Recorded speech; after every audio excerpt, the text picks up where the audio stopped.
നമസ്കാരം, ജന്മഭൂമിയിലേക്ക് സ്വാഗതം. ലോക്സഭാ തിരഞ്ഞെടുപ്പ് അടുത്തിരിക്കെ മധ്യപ്രദേശിൽ കോൺഗ്രസിന് കനത്ത തിരിച്ചടി. ഇൻഡോർ മണ്ഡലത്തിലെ കോൺഗ്രസ് സ്ഥാനാർത്ഥി അക്ഷയ് കാന്തി ഭാം നാമനിർദ്ദേശ പത്രിക പിൻവലിച്ചു. ഇതിനു പിന്നാലെ അദ്ദേഹം BJPയിൽ ചേർന്നു.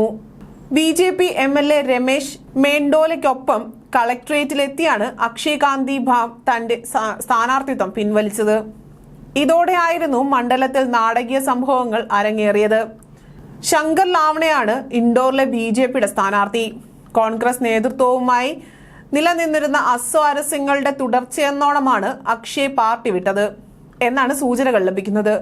ഇക്കഴിഞ്ഞ നിയമസഭാ തെരഞ്ഞെടുപ്പിൽ ഇൻഡോറിലെ 4ാം നിയമസഭാ സീറ്റ് തനിക്ക് നൽകണമെന്ന് അക്ഷയ് നേതൃത്വത്തിനോട് ആവശ്യപ്പെട്ടിരുന്നു. എന്നാൽ നൽകിയിരുന്നില്ല. ഇതുമായി ബന്ധപ്പെട്ട് ചില ഭിന്നതകൾ നിലനിന്നിരുന്നു. നേരത്തെ ഗുജറാത്തിലെ സൂറത്തിലും കോൺഗ്രസ് സ്ഥാനാർത്ഥി നാമനിർദ്ദേശം പിൻവലിക്കുകയും BJPയിൽ ചേരുകയും ചെയ്തിരുന്നു.